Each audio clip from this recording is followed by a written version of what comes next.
I learned a lot from Camilla because she worked with so many designers as a consultant that I was trained to start to look at how things are made from the inside. I look at the seams and understand how this is cut. And that's really informed my career, my appreciation of clothes, and what excites me for things that I personally want to buy. Camilla is always like, this jacket doesn't have to be a jacket, it could be a skirt. And that opened things up because you start to see things completely differently and playing with it. And that goes back to being intuitive and spontaneous and not settling. These days, more and more, that's a head to toe runway look, and you don't have a chance to really, oh, well, what if I just opened it up and draped it over the shoulder? What if I put this under this? And what if I put the skirt and the dress on top of the pants? And I try to tell my assistants and teach them to really look at what's in front of you and don't be afraid to try new things. I'm Jill Demling, and this is Going Rogue. Today's guest is Natasha Royt, a stylist whose point of view was shaped inside the walls of Vogue, learning under two of the most influential fashion editors of our time, Phyllis Posnick and Camilla Nickerson. Under Phyllis, Natasha was immersed in precision, concept, and image making at the highest level, working in the orbit of Irving, Penn, Helmut Newton, and Annie Leibovitz. With Camilla, the education shifted to storytelling through clothes, character, intuition, and emotion, shaped alongside Stephen Klein, David Sims, Mario Testino. Two legends, two completely different ways of seeing, and a rare apprenticeship that taught Natasha how to balance structure with instinct and concept with soul. In this episode, we talk about learning from great masters, carrying their voices with you, and knowing when to finally trust your own. So sit back and listen as a stylist shaped by the discipline of image making and the freedom of instinct, a true double major in fashion photography, steps fully into her own voice. This is Natasha Royt, Going Rogue. Hi, Natasha. Hi, Jill. So happy to be here. I love the hair. It's like bright, just like you. Bright, happy, positive. But thank you for that. I'm just on the tail end of a beautiful yoga retreat in Thailand, so I should hope that all of my hard work paid off. Yes. You know what's funny? And I'm sure you told me this over the many years we've known each other, but I did not remember you were Canadian. I know, right? We are sneaky like that. It's really funny how, just 2 out of the 15 guests I've had are Canadian already, Norman and Leslie. Right. Actually, I was listening to Leslie's episode, and I was like, she really has a little bit of a Canadian accent. Oh, for sure she does. And I don't think I do, but no, not at all. I would have never thought. I thought you were more like Chicago or San Francisco. Oh, no, super Canadian. But before we get into how you got to where you are now, the fabulous stylist, editor, fashion queen, I do want to ask about style and style philosophy, because I think it's interesting. When I think about your two mentors, Phyllis Posnick and Camilla Nickerson, both legends, but vastly different. I'm just interested, and I know style is something you're born with. How you see the world is through the eyes that you're born with, or the nature-nurture thing, how you were raised. But having those two specifically as such huge influences and them being like polar opposites. You have Phyllis, who is more concept over clothes, razor sharp aesthetic. Camilla, more about storytelling through clothes and lived in authenticity. So your bio says your work is defined by polished, refined, and modern aesthetic with cultural references spanning art, film, fashion, and photography. So what's your unique point of view in styling philosophy, and how did working for these two visual masters influence your own point of view? Such a big question, and it's such an honor also just to talk about the opportunity I had to learn from these incredible women editors. My personal style definitely goes back to much before I started work in fashion, which propelled me or interested me in even coming down this path or this lane, is the late 90s, early 2000s. And there was definitely a certain stylistic point of view at that time, modernist, minimalist. And I think that that really speaks to my personal aesthetic. With Phyllis, of course, there's this sort of precision, just everything is exactly right, not a single extra thing. Mm. You know what I mean? And it was Mm-hmm. so considered. And with Camilla, I feel like it was intuitive, it was emotional, it felt like it could change in a moment, you know, Right. it's gentle. That just gave me chills because I see exactly that. I can picture her on set and exactly change in a moment. Yes. Yeah, it was intuitive. And with Phyllis, it was structured and super prepared and thought through. And I think that I managed to bring those two sort of attitudes to myself and to my work. I'm so grateful for my God, like the education that I had. And with me now, I feel like I come extremely prepared and then I leave all of that at the door. And having all of that preparation and all of that sort of in my head. And then I just trust my instincts. But it took a long time to get there. And when you have really strong mentors, I think inevitably there's a period of time where you're emulating them and their voices are in the back of your head all of the time. Like, what would they do? And I think that it took me some time, even when I went out on my own, to discover my own voice and to trust it. And but I think that's also the beauty of having an apprenticeship and just the opportunity to learn from great masters and being in the room and seeing how they work and having the attentiveness and awareness to really learn those little things, those details. You really have to keep your eyes and ears open all of the time, you know? I can definitely see where you would take the process pieces, right, from each of them and coming very prepared. And that allows you the freedom to go with your instinct, right? Because it's there, you're prepared. That gives you the foundation, right? And the confidence. And your brain has all the information, and then you can be free because it's all in your head already and you're prepared for it. But what about your personal style, how you dress? Because when I think of the two of them, and when I had Christian on, the hairdresser, he said his first memory of Camilla is when she showed up on set and had her bra on the outside of her clothes. And he thought it was so strange at the time. He had never, ever seen anyone do that. And then everyone started doing that. Phyllis is very much a uniform. Yeah. And Camilla is, because she wears it, you think it's cool. But if it was anyone else, you'd be like, what is going on? She's the coolest. She still is to this day. Yeah. I think the coolest people I've ever met and had the honor of working with. But is that instinctual too when you just throw things on, or are you thinking about it in the morning, like what you're putting? Are you like styling yourself, or are you getting dressed? You know what I mean? I'm always styling myself all the time in all the facets of my life. It's my God. just innate. I think with Phyllis, there was this uniform feeling. This was like commitment to a certain point of view. She wore mostly black and white, neutrals, navy, maybe the odd camel or gray thing. Right. And I learned from that, like, oh wow, this is really like defining your style and being so true to it and feeling like you didn't have to constantly adapt. You just are who you are. And Grace too. Yep. Connie, they all had their look. And Camilla had her look, except that hers was constantly changing and evolving, though it's still so true to her.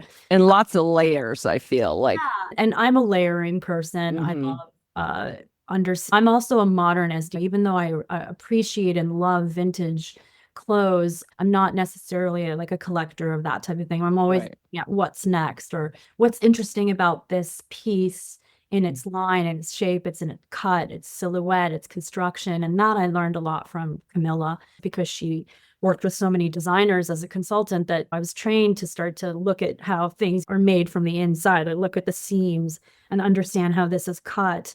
And that's really informed my career, my appreciation of clothes and what excites me for things that I personally want to buy. And I'm not even a crazy shopper. I'm committed to the brands that I like and the point of view that I like, and understanding my body and what I like to feature. And I think this is something that I also try to bring out with my clients and the people, the subjects that I'm shooting too, is try to find how comfortable are you in your own skin, and let's amplify that and play with it. And then not to be too rigid. And then Right. Well, that's funny because when I think about, I mean, now I just order now and then online. It's like I never go anywhere into a store, but I would think you almost have to if you're wanting to see oh how yeah, it actually is made. So I can picture you like you're turning things inside out instead oh of just yeah, looking at the oh yeah, for sure. tag. I I mean, make that's I make a smart.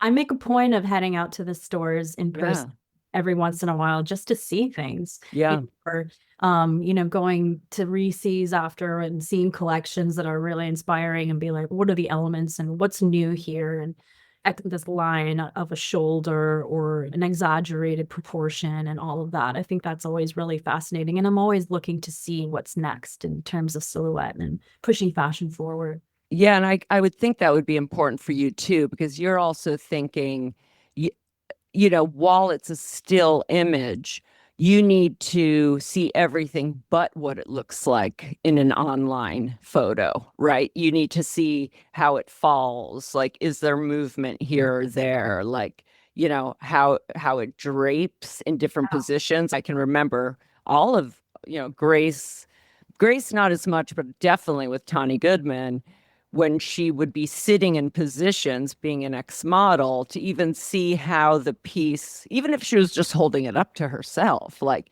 can it sit? Does the back, how does it all show from all angles? And just what type of versatility do I have thinking about the photographer in this look versus another one? Exactly. And I think that's also something I learned about fashion photography. There's photography and then there's fashion photography. And the photographers who really get excited about fashion or really interested in like shooting it from a particular angle and understanding like why that's special.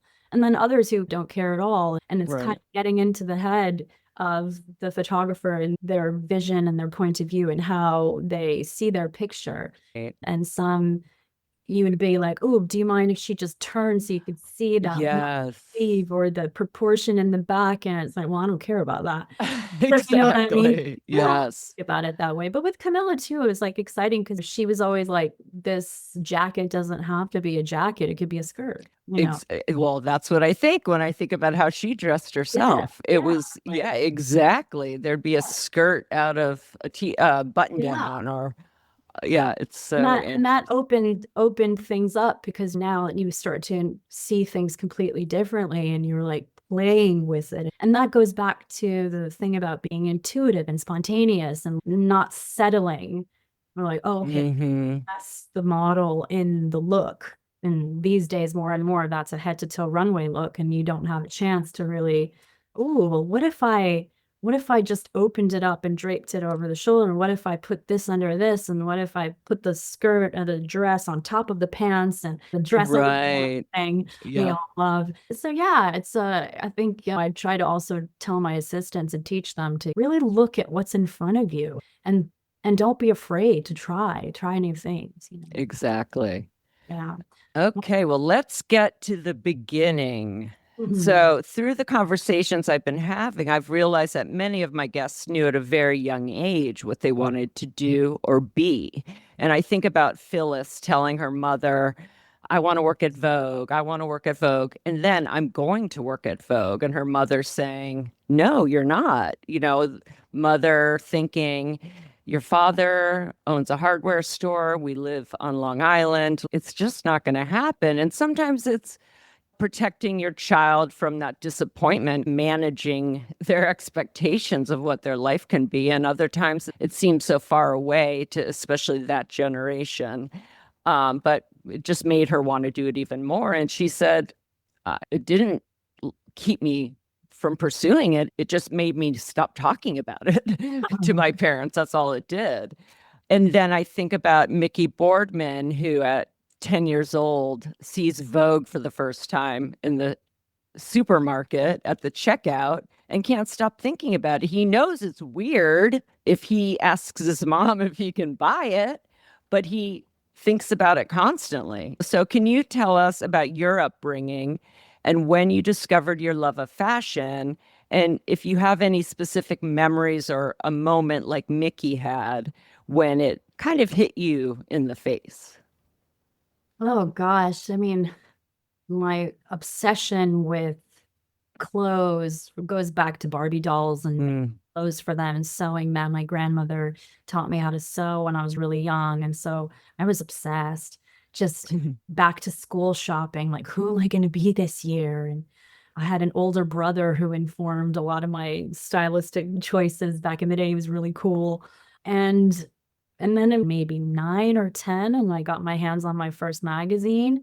And then it was like and this is, I think, common for Yes. generation, is like you start to tear all the pictures out of the magazine, Yep. Plaster them all. Yep. I did that. The ceiling in the bedroom.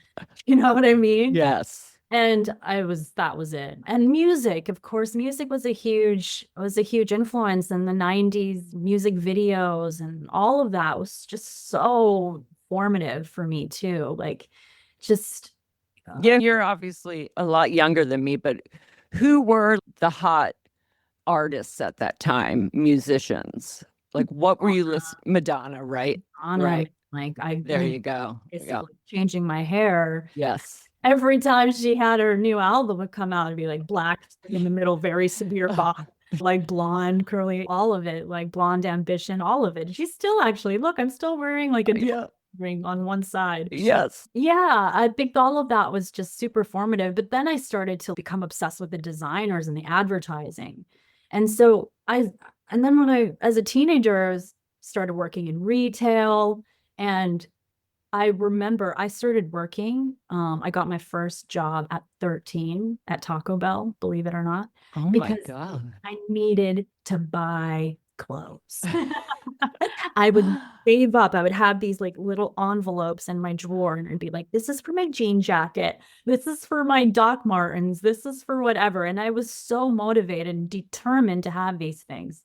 And I would like figure out where the things were stocked. Okay, this makes sense then. Soon when we get to the part about how you even got to New York and got into the industry, this makes sense. Oh yeah, but it was a strategy. And then I started working in retail and helping other people. And I remember this other friend of mine, I worked at a really cool store in Toronto, Mendocino. It was like on the same street as Much Music and Fashion Television. Fashion Television out of Toronto, Jeannie Becker and Tim Blanks. Going back. Oh my God. This in the 90s. I watched every single episode religiously. And I wanted to work there at Fashion Television. So I'm skipping ahead, but just all of this was really formative. And that girl that I worked with, she once looked at me, she said, "You should be a stylist." And I was like, "What's a stylist?" You know what I mean? Oh my God. I thought, do I work in like retail? I work in other stores. And I was like, it's just very confusing. I was like, but I love magazines. I love fashion magazines. And so I thought, well, how do I get to work at a fashion magazine? I guess I have to be a journalist. Right. Yeah, that's the thing. No one really knew. I for sure had no idea. When you talk about plastering on your walls, I would cut out pictures. And it's funny because it must have been from Sassy. That was the magazine. That was, when I was in high school. And it would be pictures of Linda and Christy and them. It must have been runway coverage because these would be images. I know I cut out some from Dior shows with Galliano, along with some hot tennis players like Boris and Stefan Edberg. And then I'd have the models, but it was about the models in the clothes, right? It's interesting, but yeah, how to get there or who does that? I never thought who puts the clothes on them, right? No, it was so unclear. It was such an unknown in the early 90s. You didn't live in New York surrounded by all of this. Yeah, and even those shows, like when you think about the Cindy Crawford on MTV, I remember them interviewing designers because I was a huge Todd Oldham fan, but Right. I never remember them interviewing editors. Right, Yes. exactly. So I Yes. was always like, I love fashion, but I don't think I'm a fashion designer. Right. I want to work in the magazines. I'd look up at the masthead and it would say fashion editor. And I was like, an editor. And then I was also like really good. I loved English and writing and all of that. So I guess I was like, maybe I want to be a fashion writer. And Yes. there, I'm gosh, I'm not remembering her name, but there was this very famous fashion writer. It was like used to write for the New Yorker and different magazines. And I was obsessed with her writing, and the way that she talked about clothes was like such poetry. And I was really taken with all of that. And so I decided, oh, well, I guess I'll go to journalism school and major in magazine journalism, which is what I did. That's amazing that there was a course like that. I was lucky to have the basics. I went to college, in 92. So it was mathematics, art, economics, but magazine journalism. But of course, it had nothing to do with fashion magazines. So as a Right. literary editor and a fashion editor are very different things. So I Yes. spent 4 years writing profiles and reporting on different types of things. And I was like, okay, well, eventually when I get out of school, then I'll start to push it into that direction. And whenever I had an assignment where I had the freedom to write about a topic of my own choice, I would always choose to write about fashion or profile somebody who worked in fashion. So And did any teacher say to you, like, there are fashion magazines, you seem to have an interest in that?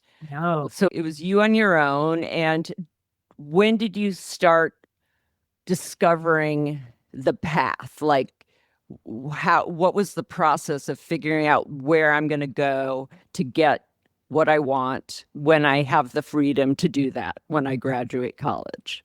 Well, after I got rejected from the fashion television job application, I was so like, oh my Oh, God, well, thank God such a now. tragedy, you know what I mean? And then I was like, you know what? But already by that point, I had an obsession with New York, probably fueled by TV and depictions of how cool it was to live in New York. Obviously, Sex and the City had a lot to do with that one. Yeah, of course.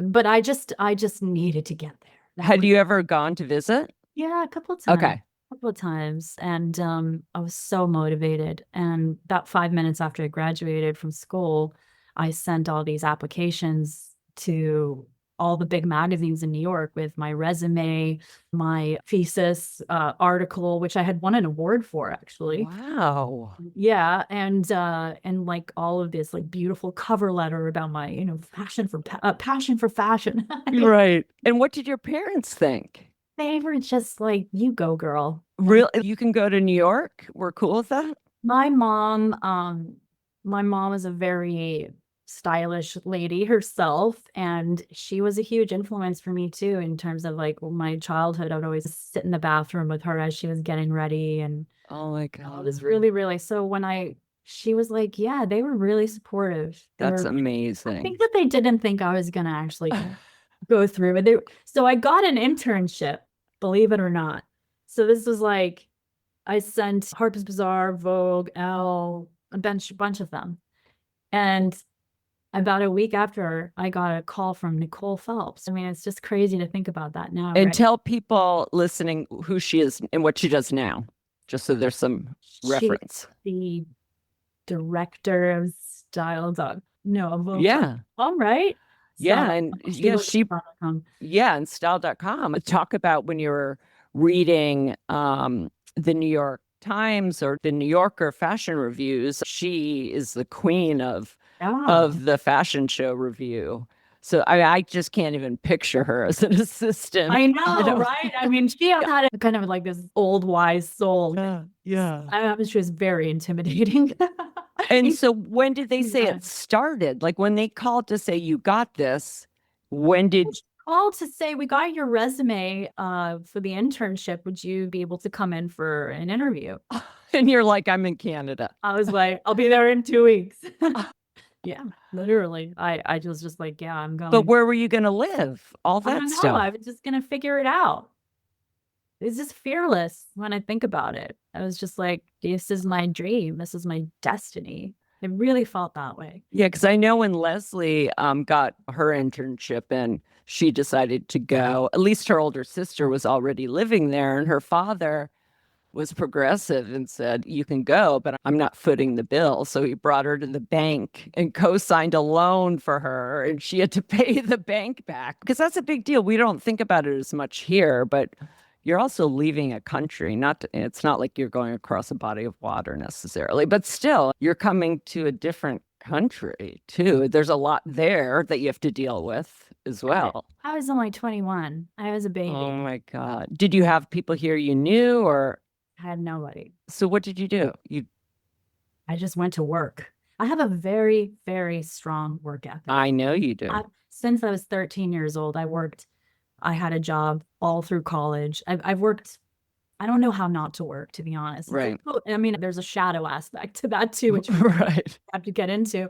But like I was like, I don't really care, and I'm determined, and I'm going to figure this out. And I had saved some money, and my parents helped me a little bit, as much as they could. Did they come with you to at least get? Yeah. So did you stay in a hotel at first? Yeah. Oh No, actually, no, I'm sorry. Yeah. How did you? My mom had a childhood friend who was living in Brooklyn, and I'd never met this woman. She had 2 kids of her own who were younger than me, but Yeah. she put me up for a couple of months. Okay, that's great. Because during the internship, while it was supposed to just be a 3-month thing. Okay, got it. So Nicole Phelps at the time was working at Elle. Right. And she was the assistant to Anne Slowey, who was the fashion news director at the time. And so I was an intern for Anne. And also Jane Keltner was their intern. Oh my God. Yes. This is wild. Isn't that wild? It was just crazy. Who else was there? Eva Chen was in the beauty department back then. Oh my God. Oh, it's just, I love that. So I got to New York. It was August, and they were like, you need to RSVP for all the September shows. And there's no computer at your desk. It's just a phone. I mean, and so that was that. And it was like Fashion Week 1999, September. That was my first moment. And right away, are you feeling I'm home, or is it not exactly what you thought it was? It's hard to prepare. Listen, I've only worked at Vogue, and I didn't intern there. I know what interning is because I had interns at Vogue, and I did intern during the summers of college at an art gallery, Exit Art, here in New York. It's important to do, but it's hard.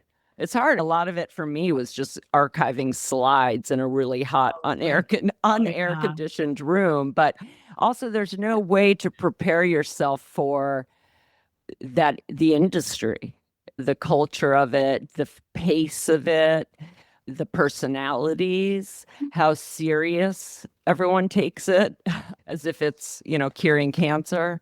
But to them, I guess it is. So when you got there, did you feel the energy and just get excited, or what did it take some getting used to as far as? I was like off to the races. Okay. I'm like, this is my people. This is everything I want. And I was sort of deer in the headlights. Like, I'll do anything you need. Like, what do you need me to do?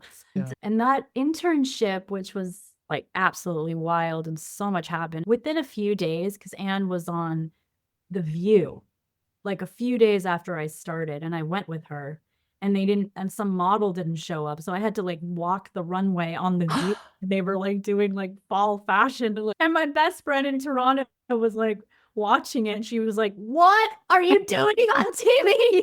Like, oh my God. Like New York, like when it wants you, there's so many opportunities that can happen. And back then it was just wild. It was just wild. But that internship, when I was in the news office, I was like looking around and started to get the lay of the land. And I was like, okay, you guys write, and then you guys go on shoots, and this is this, and this is this. And I was like immediately just excited about about the fashion shoots, about going on. And back in those days, Elle was going all over the world. They just had huge. That's the golden age. Yeah, You landed in the golden age. it was the golden age. So after 3 months, they offered me a job in the production office, the bookings office, the real job, Right. salary, which was $21,000 a year. Yep. That's the start. We all were there. Yep. So, just as a side note, I also got a job immediately working at a little shoe store in Soho under the table because I didn't have a visa or anything. So it was making cash, working on the weekends and working 5 days a week at Elle. And I just worked nonstop, This is just a sidetrack, but how did the visa work with Elle when they gave you the production job? Because they must have wanted you, because that's an inconvenience, let's just put it that way, for a company to go through that process if they don't have to, or if they don't really want the person. So yeah, they sponsored me. At the time, it was like, it was really exciting. And they didn't really feel out of it, but I couldn't get paid for 11 months. So I had to have this other job. Oh, right. For myself, And then when I got the visa eventually, I remember getting a little bit of back pay that they were accumulating for me. So yeah, but I mean, no computer. I just want to emphasize that for some of our younger listeners. You had a fax machine, and carbon copies of things, and yeah, it was like that. And you just were on the phone all the time, just pick up the phone. Hi, this is Natasha Royt. But it was the best experience looking back, because in the production, and which was also the bookings office, booking hair and makeup models for all the shoots, producing the shoots, managing the money, the budgets. And because of all the travel jobs that they were doing, it was like, finding producers in like India or Fiji or wherever the hell they were going. And I was a baby. I was like 22 years old. Right. And dealing with all of that. But it was really interesting. I was like, okay, so this is what this person does. This is what this person does. This is how much it costs. This is like, this is the process of how it all comes together. And it was the nuts and bolts. And that really prepared me. And I think also gave me all of the skills that eventually landed me the job at Vogue. Yeah. So tell us about that, because I know you say that Carla Martinez de Salas, who we've had on, current editor-in-chief of Vogue Mexico, Vogue Latin America, was the one that brought you over. So how did that happen? And then tell us, please, the interview process, because I've heard it from everybody. And it's kind of interesting. Carla was hilarious. I feel bad even hearing the stories, because you remember what it was like, that whole process. So tell us how you jumped ship from Elle and came to the Better magazine. Well, first, after the bookings production job, I became very good friends with the stylist assistant to Isabelle Dupre, who was the style director there at the time. Very stylish French editor. She's super cool, and I learned a lot from her too. And I became her assistant after the bookings job. Oh, wow. So, and because I was so prepared, we were like going all over the world and doing crazy shoots. We'd go to Havana and do a shoot, then fly from Havana to Paris to do a shoot, then from Paris directly to LA for a shoot. It was insane. Yeah. Honestly insane. So I had a lot of really good experience by then, managing I was 22, traveling internationally with like $15,000 in cash that I had to pay for all the people. Oh my God. It's wild. And so Carla at the time came in as Nina Garcia's assistant in the market, and she and I became friends. And then when she left to go to Vogue, a few months later, she called me and she's like, Phyllis Posnick is looking for an assistant. I would love to, introduce you. So I remember I was coming back off of the red eye, and Phyllis was heading out to the airport to go on one of her fabulous shoots. So I went to her apartment at like 7 a.m. Okay, so let me ask you. So are the two jobs right now that you're doing, and then the one for Phyllis, are they pretty much the same position? Like, why would you want to leave Well, because Isabelle for? by that point, and because I was really paying attention, started to understand, okay, Vogue, these are the photographers, these are Okay. started to really get it, like, Yeah. okay, this is where I really want to be, Yeah. Okay. I was very ambitious, incredibly driven, and then I had no fear of anything, I was just really fearless and ready to take on any responsibility. So when you went to her, because, I've been to her apartment. So you go to her apartment. I mean, how did Carla prep you? Like for this interview? Had you any idea? Because it's at her home. You didn't meet anyone at Vogue first. This No. feels like it went rogue a little It bit. was rogue. Okay. It led to sense of imposter syndrome. Yes. The common, as a student of the Going Vogue show now, everyone comes on and says, I had the imposter syndrome, and I was definitely no different. But she invited me to her apartment, 7 a.m. I'm coming off the red eye directly to her place. Oh my And God. she's got this incredible photography everywhere. Right. So chic, such chic taste. And I was just like, oh my God. And and we had this absolutely amazing interview. And I think she was really taken with the fact that I had traveled all over the world already, that I was really good with money, that I had all of this production and Yes. experience, that, and I was sweet and like humble and Right. just so excited. And she was like, let's do it. This is great. And that was that. And she But you didn't have to meet anyone at Condé? didn't have an interview with Anna. But so Phyllis had the ability just to say, I'm hiring you? Why that happened? I think we have with Laurie Jones. But already you had gotten the job. So Yeah. So when I got there, I was like, yeah. oh my. So is it Isabel, your other boss? Yeah. What did Isabel think? Like, but it's Phyllis. Everyone must have respect for Phyllis, right? She knew that, I had my eye on the prize. Yeah. She was happy for me. Yeah. For me. But, getting to Vogue and let me just say at Elle, everything was kind of like haphazard. It was all just kind of like fly by the seat of your pants kind of vibe. And then at Vogue, it was like, get there, everyone says you have to get there at 7:30 in the morning. Yep. Sitting at my desk, get ready.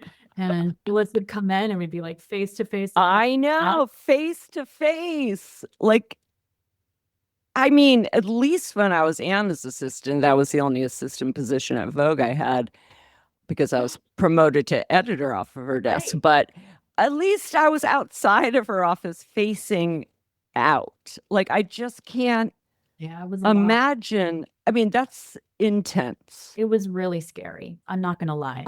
The first little bit, I was terrified. And, I would wait for Phyllis to like walk out of the office to like pick up the phone and be like, hi, it's Natasha from Vogue. I'm just calling it. I wouldn't want to because they listen. I know. I can't imagine that. So you just jumped right in and the first shoot, let me tell you. Yeah. The first shoot, because oh my God, I will never forget this as long as I live. Irving Penn shooting.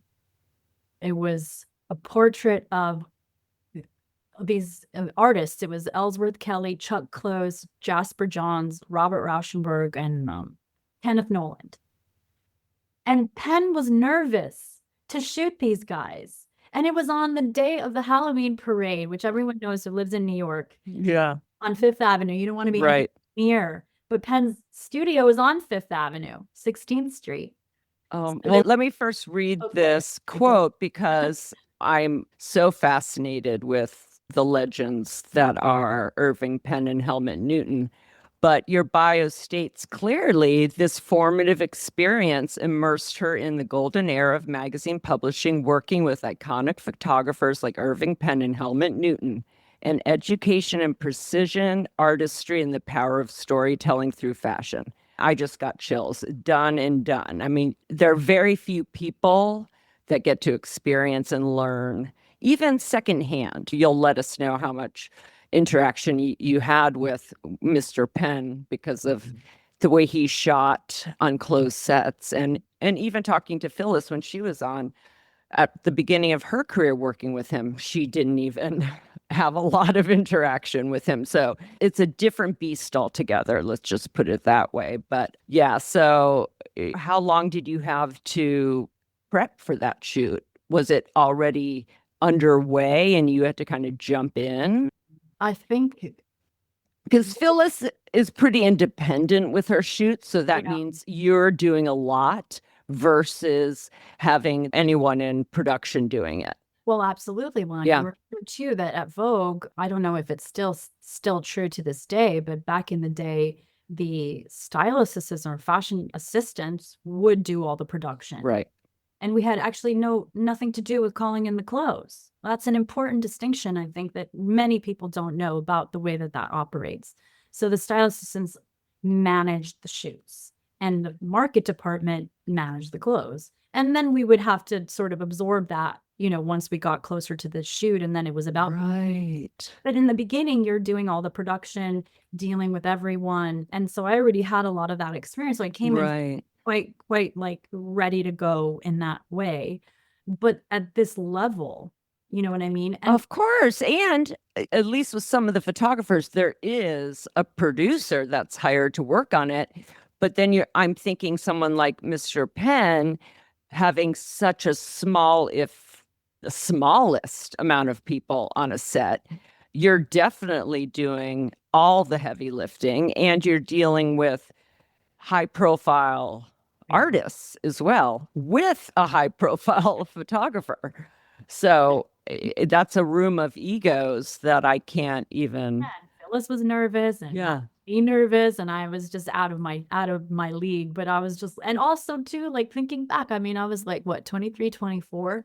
I wish that I had known how lucky I was at the time and understood the gravity of it. Yeah. And I don't think I did. And I'll tell you some stories about that. Yeah. But yeah, I mean, I did actually have a lot to do with those shoots and, producing them, figuring out how to source the things that we needed, and interacting really closely with his studio manager and his assistant and everything. Yeah, it was really, really deeply involved.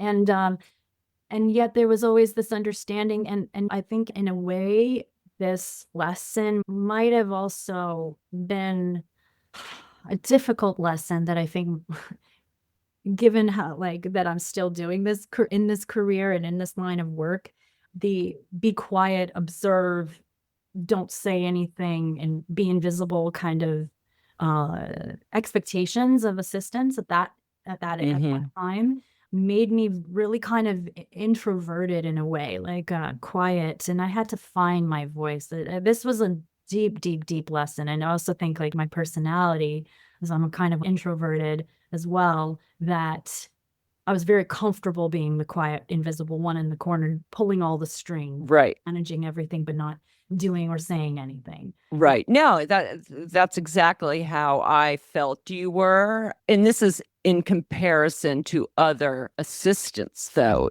There were several through the 20 years I was there that took on that power of the editor, the creative director, the fashion director that they were working for.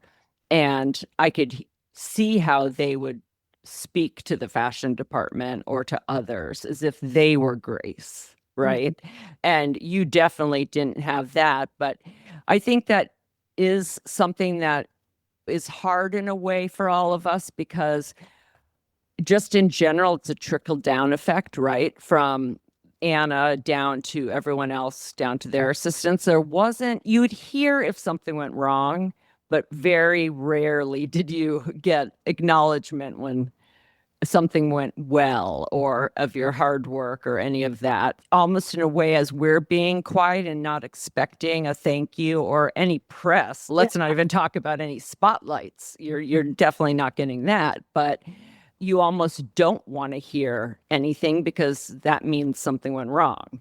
I know how that is. And then you get used to doing that, because even when I was an editor, I was already in that position or that way of thinking that I was nervous to interact with the photographer. I didn't talk to hair and makeup, all of those things, because we were kind of trained to be, just in the background, right? Even though we were doing all the work.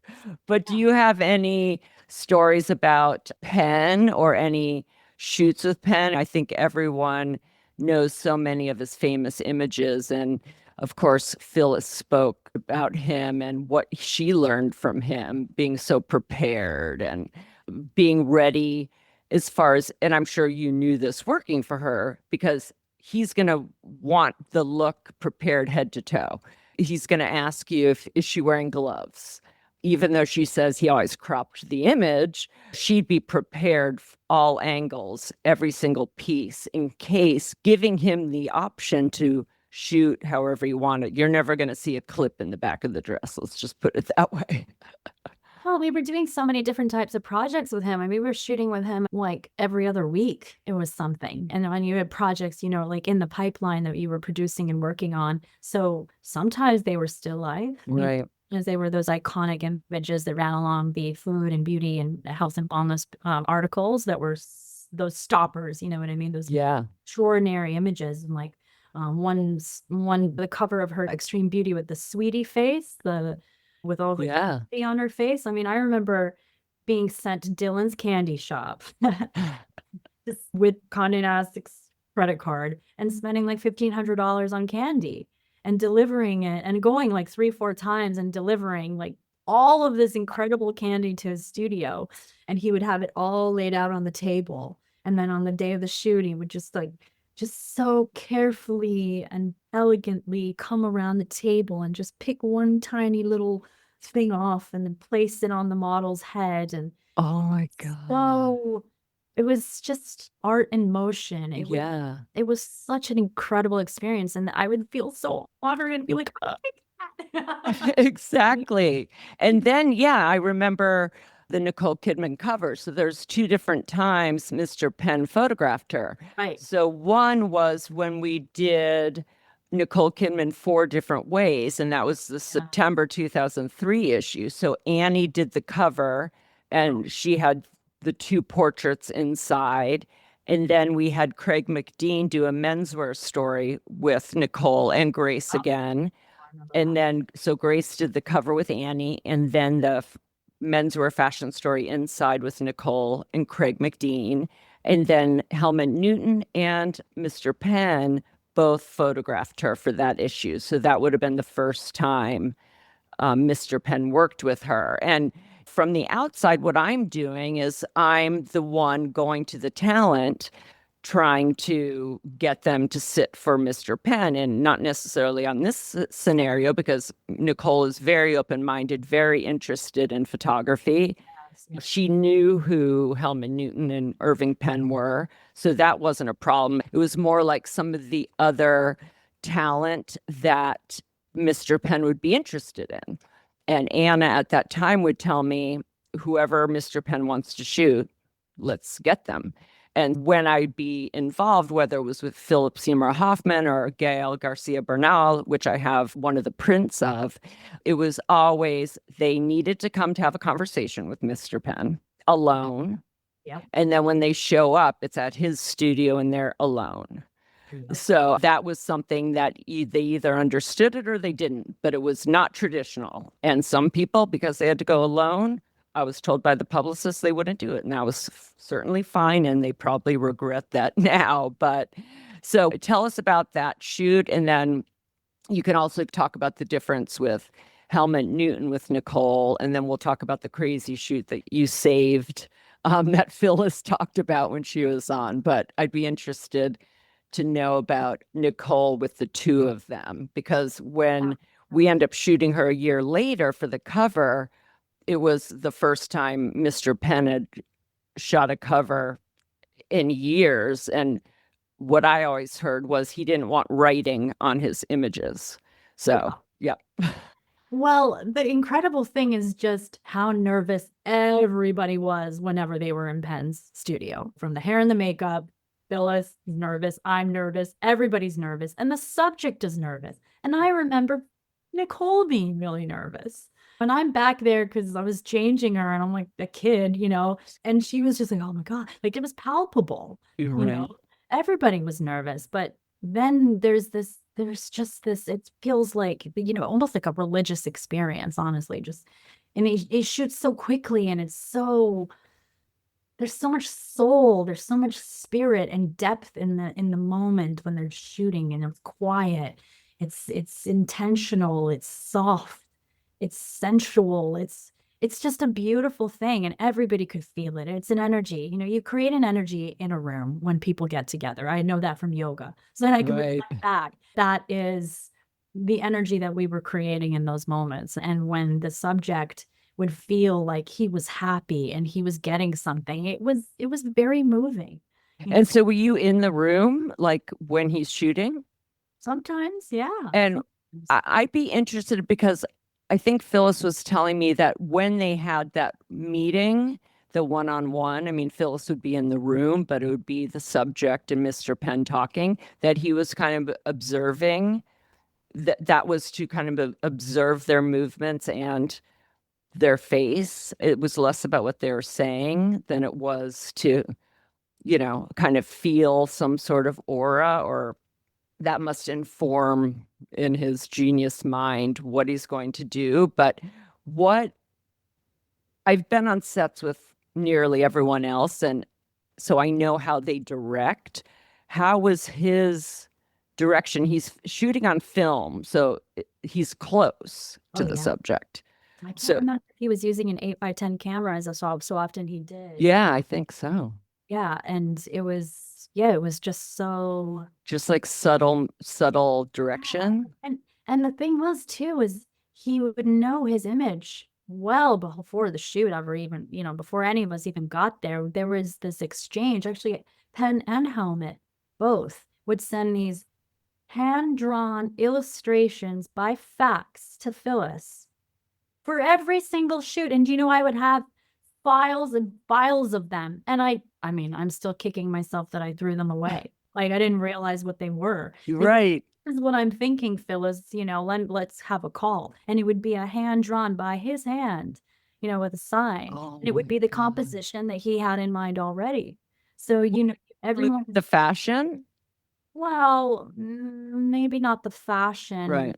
Or maybe by what fashion he needed. If he had a Yes, color, maybe it she's would. finding fashion that looks Exactly. And Phyllis was so brilliant because she'd be looking at the collections and picking out the exact details that are needed for that specific composition, that exact frame. And so you're using clothes and the latest things off the runway to be the language. dress the image. Yeah, to dress the image. Right. Exactly. And I think that I still have that lesson in my head every Yes. single time. And Helmut would do the same. And so by the time we did that with Nicole, and it was that incredible image, where she Yes. got her hand on her face. And then the one with the umbrella, so that The- where she, yeah, in the long black lace gown. So that belongs with the close up in the September. yeah. If you see. Oh God, yes, Yeah. exactly. That's right. Oh my gosh. Yeah, because I was confused about that because it's the same full length. I would have thought that close up stood alone, but Right. that's when I looked at the issues because I have them all here and saw that the cover went with the other images with that more Yes. boho dress and her hair's down, and that this one with the parasol, Yeah. Paris. yeah, belonged with the close up. It was very interesting. Wow. But do they stay in position for a long time, or is she moving and he's capturing? Oh, it's so soft. It's so subtle. It's Oh, just, wow. like, it was just like, yeah, it's like in slow motion. It's beautiful. Oh my gosh. And he's the best director. It was just, and he was so quiet and soft spoken too. Oh, so dreamy. Oh So gosh. dreamy. Yes. So then Helmut Newton, another legend. I will tell you that when Phyllis was on, the story she told about Helmut Newton was about the image of Daria on the bed of nails. And here's how Phyllis told the story. We photographed Daria.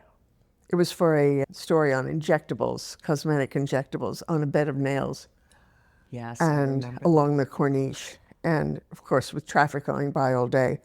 And we finished the shoot. Went back to the hotel. I was packing up, and he called me. It must have been around 7 o'clock.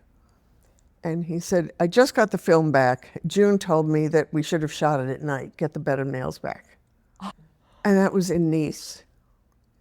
And of course, the place is closed. And somehow, my brilliant assistant managed to track down the guy in charge of the place. And Nice is an hour away. Brought the bed of nails back, put it back on the road at night, and did the picture. The bed of nails is the needles, basically, Yeah. which is genius. But So genius. And it was always like so brilliant the way that they would tell these stories. And yeah. yeah, so where were they like, we need a bed of nails, and you had to find a bed of I had to nails? track down some guy in Paris who was an artist. I want to say he was an artist, and he made all these wild things. And we commissioned him to build this thing. We're gonna lay a model on top. We were like, well, we don't.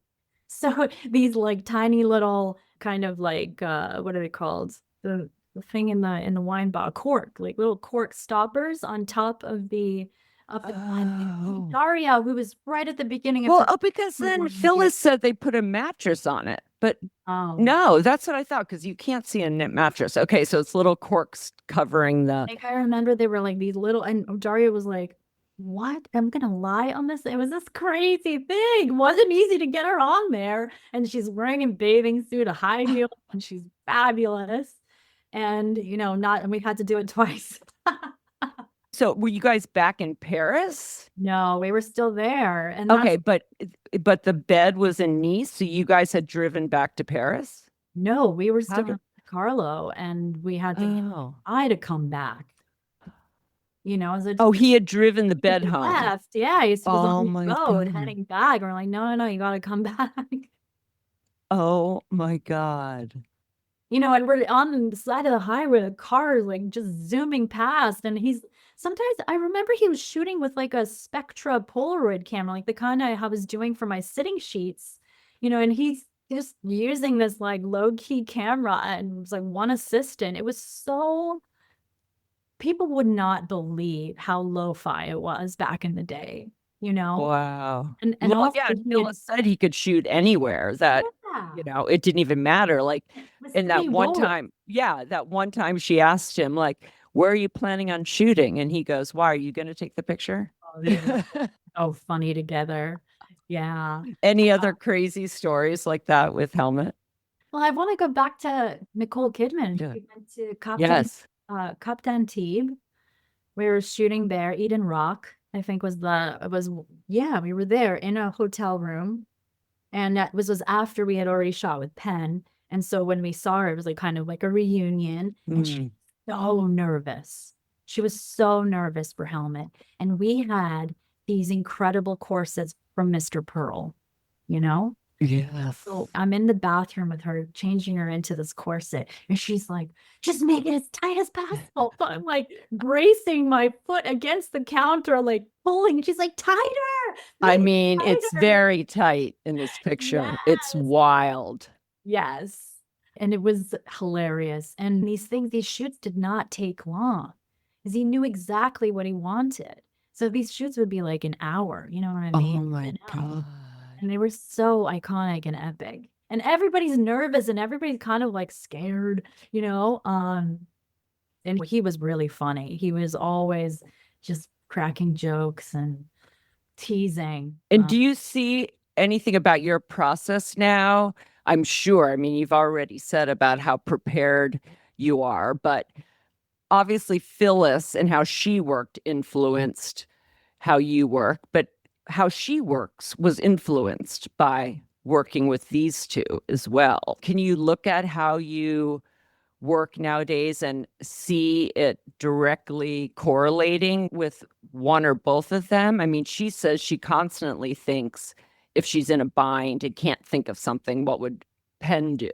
So it's funny when you said it's not a bad thing to think, what would Phyllis do or what would Camilla do? It's you have now this memory bank of tools.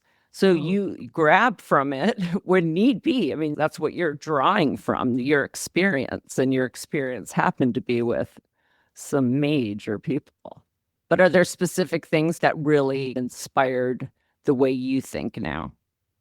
Well, Phyllis was always crafting a picture. So it's like, where is it? What are the colors? How can something tie into the environment? What is she doing? What position is she in? And then using the clothes and thinking if she's going to be bending over, then what is the exact right dress? What is the exact right shoe? What is the absolute detail? How do I finish this? What are the extra accessories? And it has to be on point, it has to be the right era, genre, all of these things. Precision is just the attention to detail. And I think about that to this day all of the time. Well, where are we going to be? Well, what color is the rug? What color is the couch? You see the complete picture. See her standing or sitting, and all of those things are always informing how to make a great picture. And it has less to do with a trend or something that's happening in fashion, and it's more about what's going to make the most iconic image that can stand alone. And so often Phyllis worked and just did the one image, those stoppers, Right. Yeah.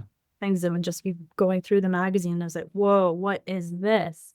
And so the idea that a picture, even within a story, can stand alone was a very formative lesson to me, even now. So even if you do an 8 to 10 to 20 page story, can this picture just live by itself? With Camilla, I mean, there were so many other lessons with her as well. Yeah, let's talk about her Yeah. because I want to know how that transition happened. Listen, I'm here the whole time. And of course, at that time, I'm sure we even talked about it, but we're talking years ago now. So I would be interested in how that decision came about, knowing the competition and the competitive nature just over clothes and racks. I can only imagine how you just maneuvered that. I do think it's important that you made that decision. If you can experience two different ways of working, and that's brilliant to be able to do that, unless you're going into doing exactly what Phyllis does. I think it was important to have another point of view, right? Because she is so specific. Listen, she can do what everyone else does too, but the stuff that she did the most of was so specific and very specific to the photographer she worked with too. So I would love to know, what sparked that move, how it went down. And then you could talk about what you're just about to get into, the differences. I think how they work and what they were like, because you're spending a lot of time with these women. When I had Tani on, she says, this was our life. It's not a job. There are some people that feel it is a job. I don't know many of those. Definitely not at Vogue. It was our identity. And for the older editors who had been their identity for some time, and it definitely was while we were there. So I would love to hear about that. Well, I think I was with Phyllis for like 2 or 2.5 years. And while it was the most extraordinary experience and I knew it, or starting to really know it anyway, I was still fashion obsessed. And I think that I was like always hungry for more fashion. And so I always think now, like with Phyllis, I learned about photography, how to work with photographers, how to make a picture. And with Camilla, I learned about styling, and and how to express what style is about. So good. And real quick, I was going to say, when you were just talking earlier, what a benefit you are to the younger photographers too. The experience you bring in to you're asking questions that are ultimately going to make the picture better. So just throwing that out there, that is something that you have that a lot of people don't. Yeah, no, it's true. It's true. I definitely bring, 20 years of experience for sure. Yeah. And of course, at Vogue, as you say, it was our family, it was our life. I was really tight with all the other stylist assistants, and we were kind of different in the fashion department too. Remember, there was me. This was the era of I was with Phyllis, Jessica Deal was with Grace, Benson was with Camilla, Steven was with Elisa, Right. right? Who was with Tawny? And Leslie was with Tawny. Oh, wow. Yeah. Yeah. So we were all a little renegade. Yeah. The fashion department where everybody was wearing Manolos and very fancy, and we were all like running around in Converse and Yep. grungy and stuff. And so we were all really good friends. And this was a time where I was really starting to feel like, okay, I really want to like maybe get more into the fashion side again after a good amount of time with Phyllis. And I knew it was going to be tricky. And Grace was, Jessica was starting to transition out. And Grace, because Grace was such good friends with Phyllis, she was always in our office sitting on that little couch, remember? Yeah. Mm-hmm. And so I went and I don't even know if Phyllis knows this, if she hears she does. I sneakily went off and spoke with Grace, and I was gonna maybe see if I could go over and work with her. And it went pretty far, and then Grace came back and was like, "Look, I can't take you from here. Yeah. Oh, no. She'll kill me." No, no, no, no. That just wasn't gonna happen. That was never It going was never gonna happen. And so that ship sailed. And then Anushka was leaving. And Right. then she was like, "Do you want to work with Camilla?" And I mean, Camilla was so cool. And she did so much else. That's so the thing. much else. Talk about a difference right off the bat. You don't even have a real office. I mean, Yeah. and she was so contributing. you're right. For better or for worse, your life's turning upside down in a way. There is no structure. You're going from structure to no structure. Well, I had to bring some structure, and she needed Right. structure because she was contributing. So she was doing a ton All of these other. freelance jobs. She wasn't in the office every day. So when I went over and made that transition, which at the time, I don't think anyone had ever done editor to editor switches before. Yeah. How did it go down? You met with Camilla first, and then when she wanted you, you told Phyllis? And Camilla was really excited about having an assistant who had done all the Yeah. shoots and Penn and Helmut. It was just impressive that I could manage all of that. And then it was a tricky job, So she was excited to have me. And Phyllis was not so into it, was not at the time, but we reconciled after that. But going over to Camilla, she had a freelance assistant who did all of the other projects Okay. out of Vogue. So I became the Vogue assistant Okay. That's good. That would have I been was too there intense. every day holding Okay. the board. Right. Okay. And I ended up staying on at Vogue with Camilla for, I think at that point it had been 3 years or something. And within that time, it was Stephen Meisel, it was like Craig, it was Covers. Annie, celebrities, fashion stories, studio stories. It was a whole new ball game. And it was a lot of fun and a lot of hard work. It's just So what are some like obvious differences? Is the fashion department still taking care of the clothes for these shoots?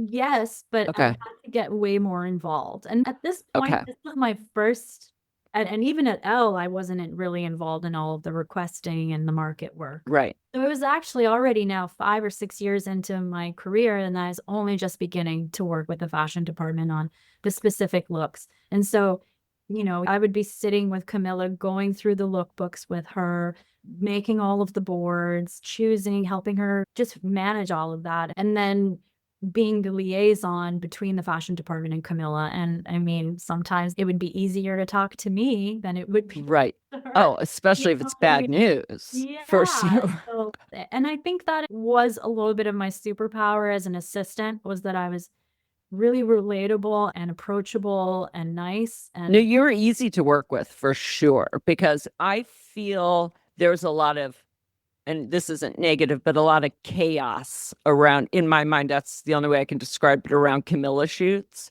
It was frenetic. It could switch. It could be a huge shoot. You could need 20 people.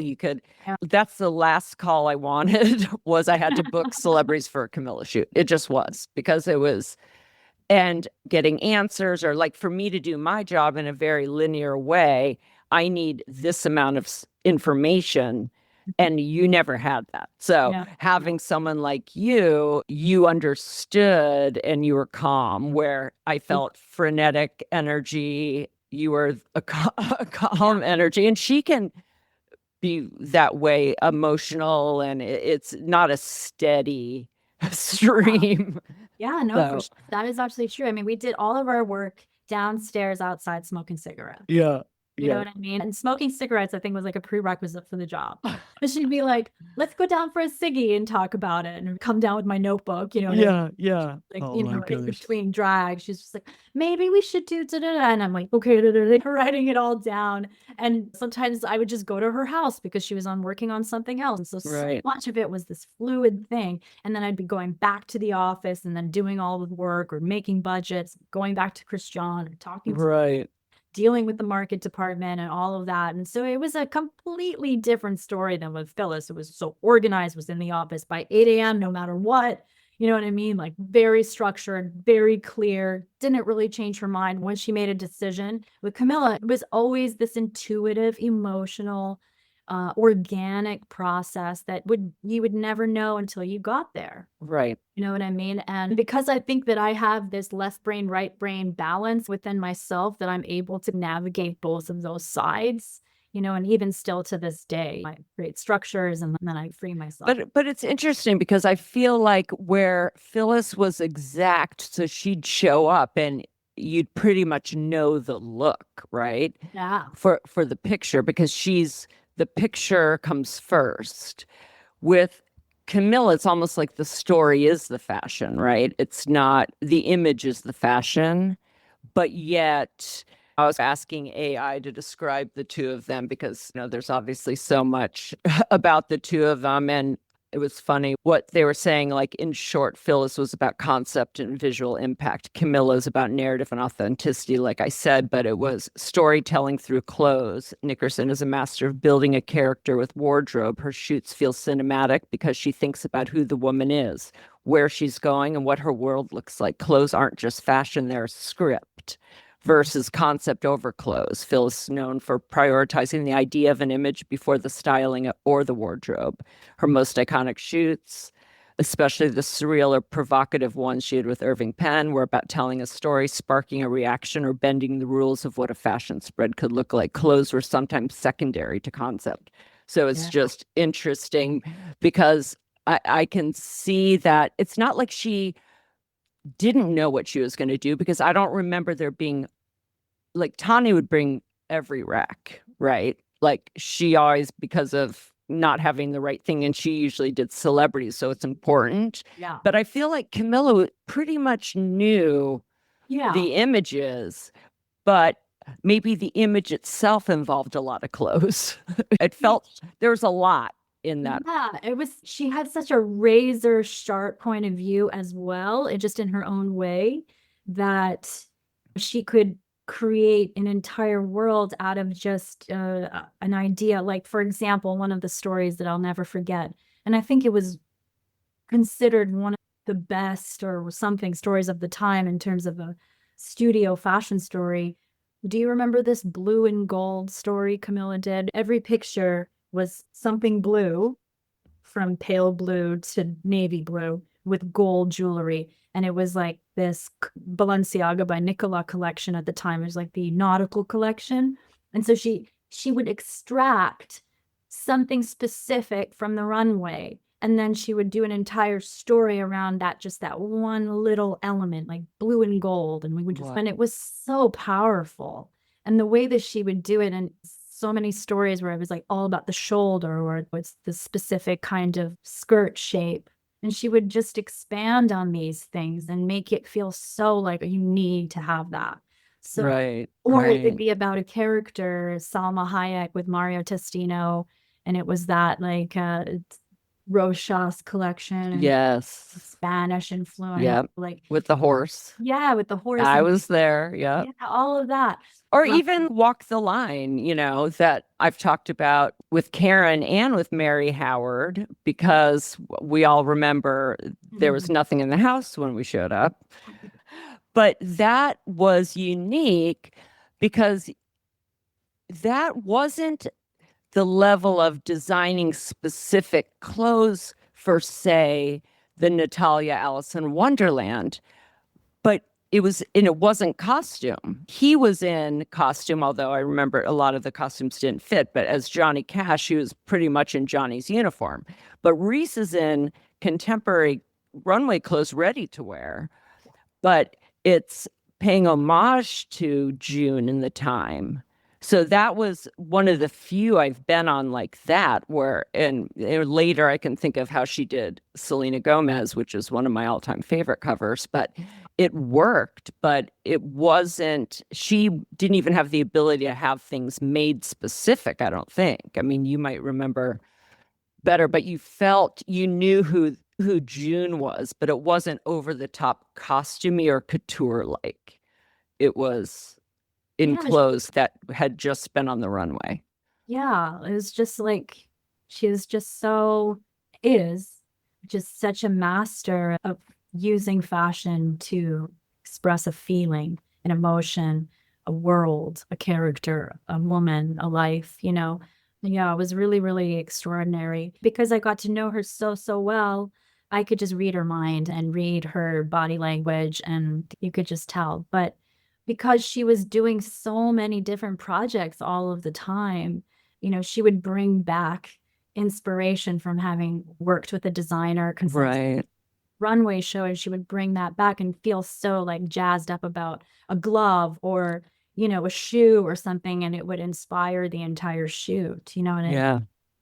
and we did have a lot of fun with when we started to do Teen Vogue. And that was also really, really good. So we would do a lot of those early Teen Vogue stories. But she was always really interested in art. And so there would always be this contemporary art perspective. Yes. And that was always so inspiring. And it would come through in such a modern way.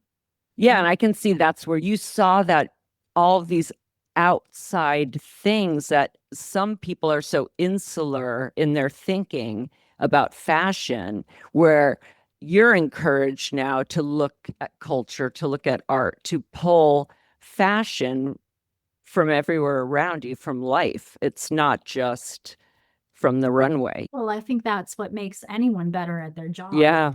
A 360-degree view, not myopic and just like stuck in your own little lane, is that you pull from film, you pull from books, you pull from art, music, all of it is there to inform what you're doing. So that's what we are. We're cultural arbiters in a way too. We're bringing all of this through and trying to move you with an emotion. Right. That is the other thing that I think about, even now with social media and just how much we're being bombarded with visual stimulation. I think that it's the picture that gives you an emotional response is the one that's going to stop you, that's going to register, and is going to get filed into deep memory. No, for sure. Otherwise, we're just like, oh yeah, cool, whatever. No, that's the greatest success if you can do that, right? Yeah. So then what I want to get to you, when did you get to the point of realizing it was time? A lot of times you want to leave the party before the party gets boring, right? Or you want to leave before you're not enjoying it anymore, which was how I always felt. But I think there are a lot of people that don't appreciate being an assistant and being mentored and what all that means, or they want to do the least amount of time, where everyone I've spoken to, most of them being ex-Voguies, they really did take their time to learn everything they could without rushing it. And I think that's super important. But did you get to a point where you were just, that you knew you were ready? That you had pretty much learned what you needed? Listen, you're never going to learn everything, but you need to learn on your own too. You know, you need to learn from your own trials and errors. But yeah, how did you get to that point? And then what steps to, because it's hard. It's hard to leave. It's hard to leave for all of us. For all of us. Well, even before we can talk about leaving, was that there was an extra step after Vogue. Was the question would be, was how was she ready to make the decision to leave Vogue at the time to Right. W? So I was so deeply in her life and her world and her mind and her vision, and I wasn't ready to stop because we were just, and we also got along really, really well. And I loved her. I just like loved her. So when she decided to go to W, she asked me if I would come. And I had to make the decision of like stay at Vogue and figure out what role I could possibly have there after working for Phyllis and her. Or do I make the leap and continue with her? And what she offered to me at the time was, because I had been the Vogue assistant, I wasn't involved in any of her other projects. And I was always very curious about all of that. She was consulting with Stefano Pilati for Saint Laurent. She was working with Francisco Costa at Calvin. There was all those Italian Vogue shoots of Mizell that she was involved with. I mean, there was even indie magazines that she was doing. There was so much else, and advertising. And I was like, I want to know about that too. And I think I have this unbelievably curious mind that I really like to understand things from every perspective, understand the system from the every perspective. So when she offered to say, hey, you could do everything if you, I was like, I gotta say, of course.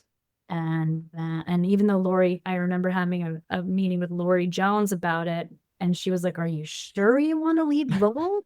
And I was like, no, I don't know. But she was like, what do you want to do if you were to stay? And I didn't know how to answer that. And then I just had to trust my gut and my instinct, which is what I've done my whole life, is just trust my intuition.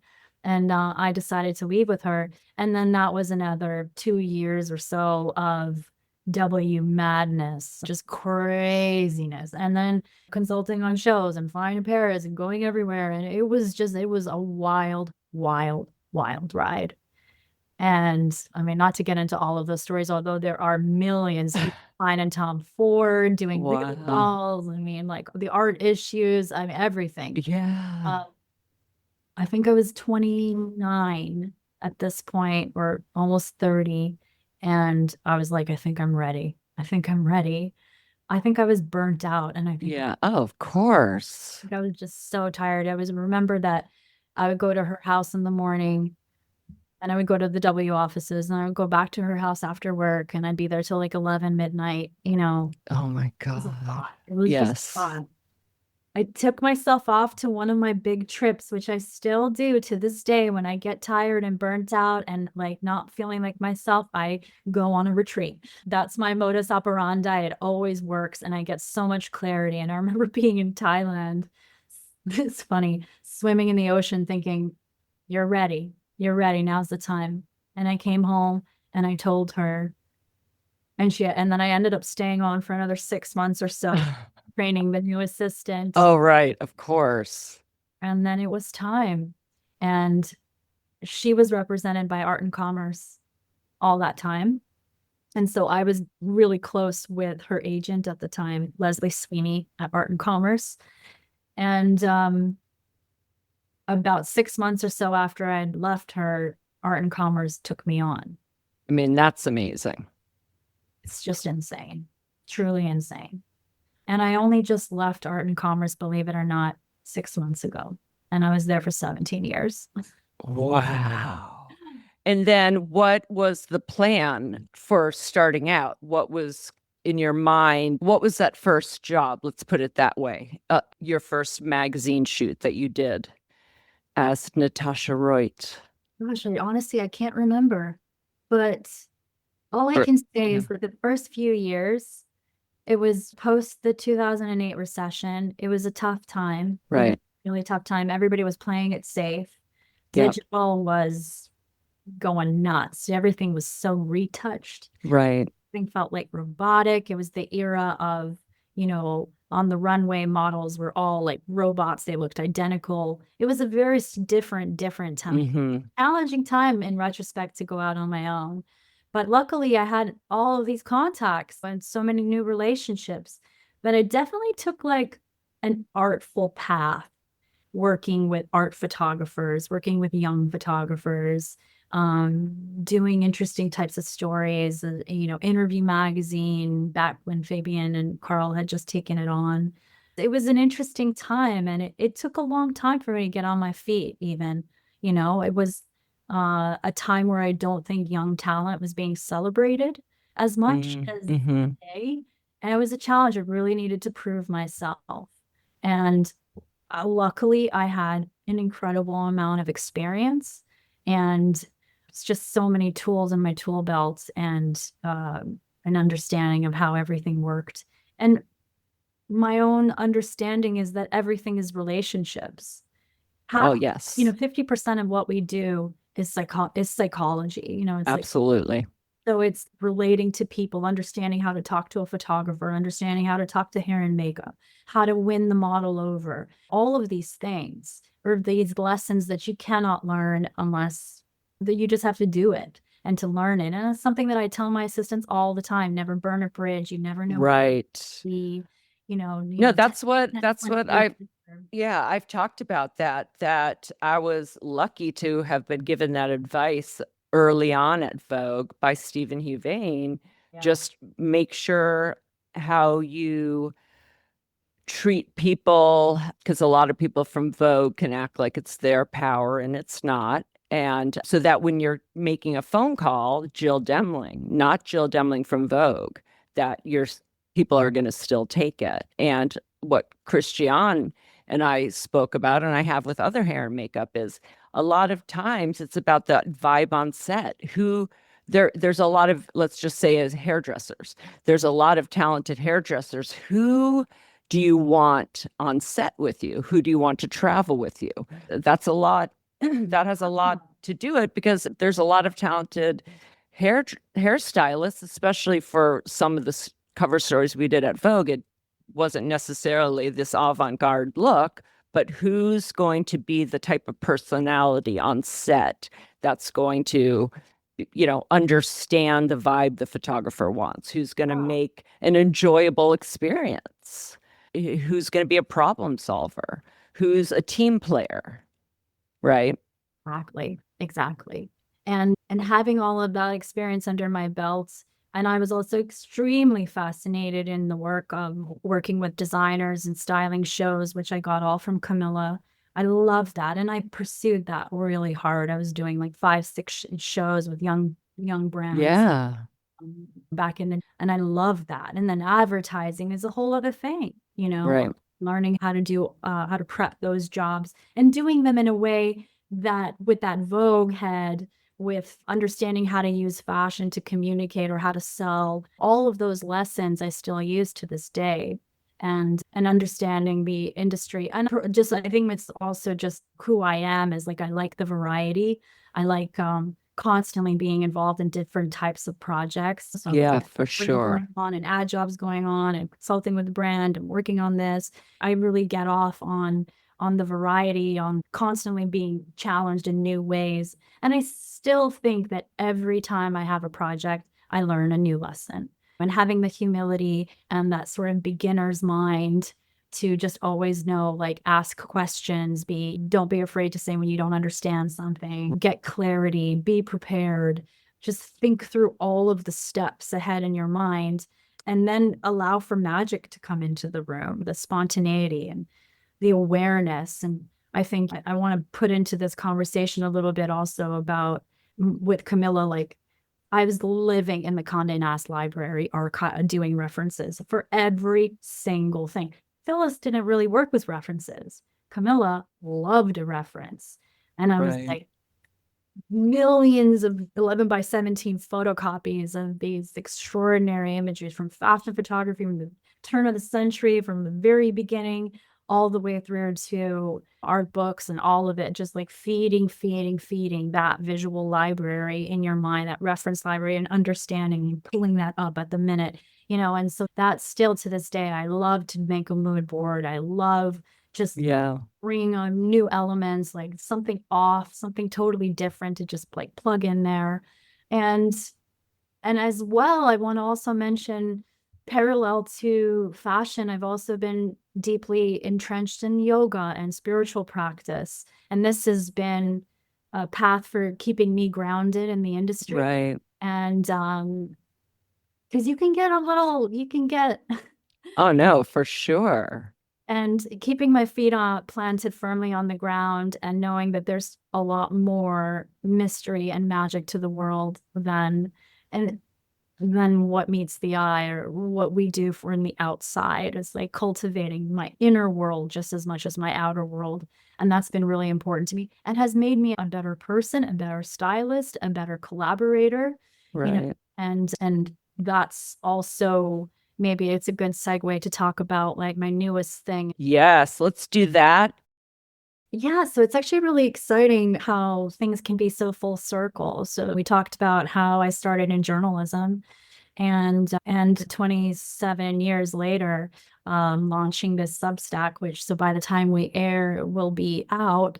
And it's been a long time coming, and it's my attempt to sort of integrate all of my passions, interests, and sharing them with my community. And this is about merging the outer and the inner. It's like, yes, I love styling and how we present ourselves, how as women we can empower ourselves through our clothes and show up feeling truly authentically ourselves. But then how do we also make sure that we're feeding our inner world? Um, and I do that through so many personal practices. And I really wanted to start talking about that. It's going to have shopping tips and styling and seasonal updates and all the things that you would expect. But it's also going to talk about yoga retreats and meditation and spirituality and how to really feel like a complete self-actualized person. That's important, Natasha, because especially someone, when I say someone, I mean, it's you, it's me, it's everyone else I've been talking to, because we're in that world and it's a small group and it's a very passionate group, but we're focusing day to day on what we're wearing on the outside. So, yes, clothes are powerful, makeup's powerful, hair's powerful because of what it does and how it makes us feel inside. Sometimes you're not thinking about the person you're dressing. Sometimes designers aren't thinking about how that beautiful look feels. They're physically what you have to look like to fit into it.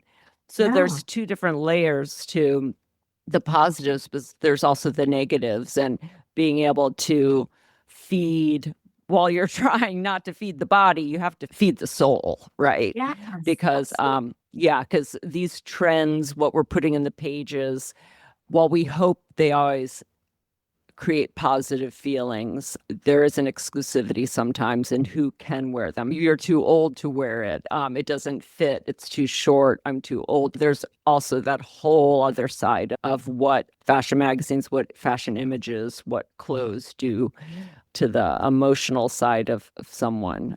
So to feed that into, that's important and it's And needed.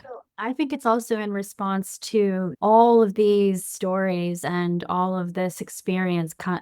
None of this really exists anymore. There isn't necessarily a path like the one that I had. A lot of the other guests have spoken about. This path doesn't really exist anymore because careers like the ones that Phyllis and Camilla had don't really exist anymore. And I might have thought that, oh gosh, I hope to be like them one day. And even though I've been working in this industry and pursuing this for so long, the landscape has changed. Yes. Publishing has changed. Magazines are not what they used to be. Right. Digital, social media, all of the things. We're getting information and we're getting all of that storytelling in so many different ways. And so Right. I'm That's seeing true. this as an evolution and a response to the zeitgeist and as a way to evolve myself as an artist, as a creator, as a person who wants to feel about, I want to empower women. And also, I'm at a certain age at this point too, where I want to talk about other things as well. Right. And while I always want to be involved in image making and beauty and the creation of things that we love and are inspired by, I think it's just equally as important to touch someone on the inside and pull on their heartstrings and awaken them to their own spirit and their own capacity to create themselves. Yeah. And having personal style isn't just about clothing. Oh, yeah. Right. So, We no, and I think that's the world. Yeah. And I think that this is a good point to ask a final question, which is an important one because you just touched on the changing landscape. And what you're doing now answers the question, but what advice would you give to this new generation or the young Natasha, if you think about that 19-year-old or 20-year-old who loves fashion like you did? What does that person do right now? What do you say to them? I know it is a tricky time. And I think that we're also in the middle of something new being born, as always. Right. But what I say to them is get as much experience as you can from different angles while you can, and understand who you are and what you're really about.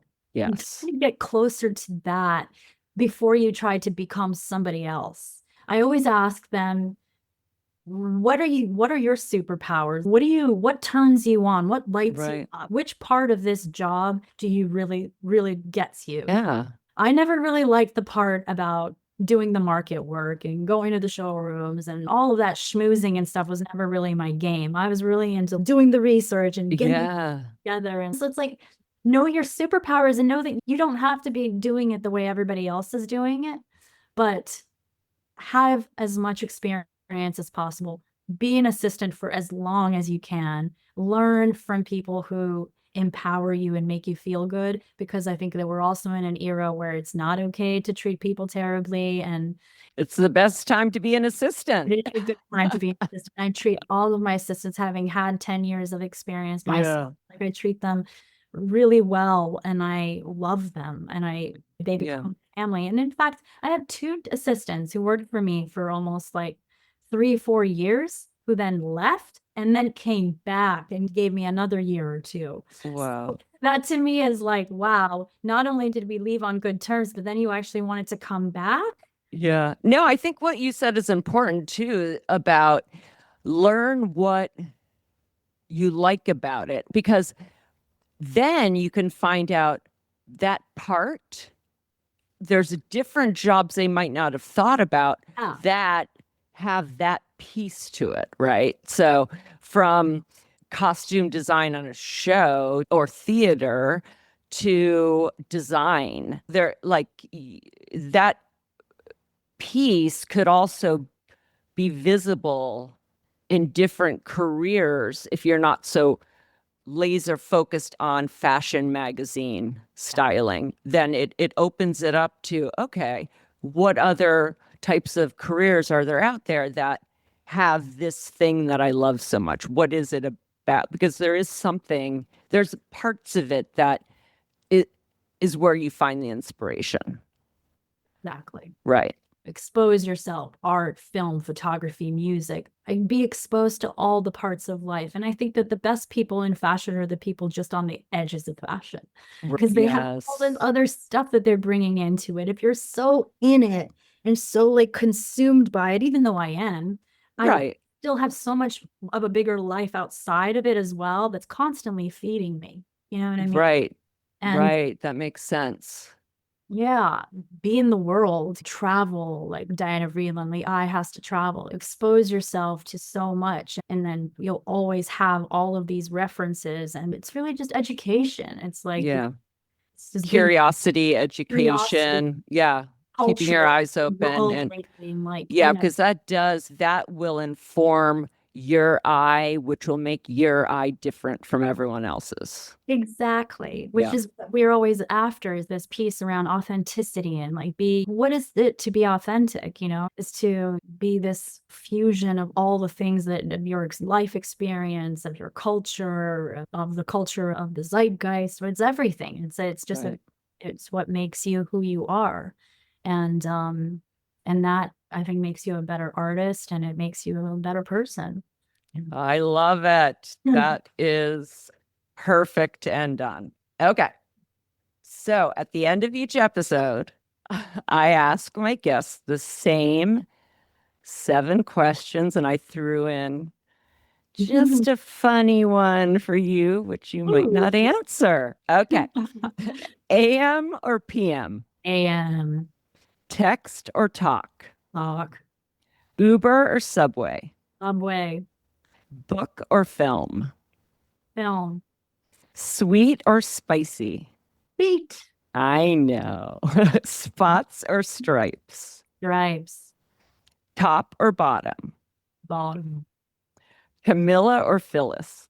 Just Just kidding. way. No. I love them both. I had to put it in there just to get the reaction.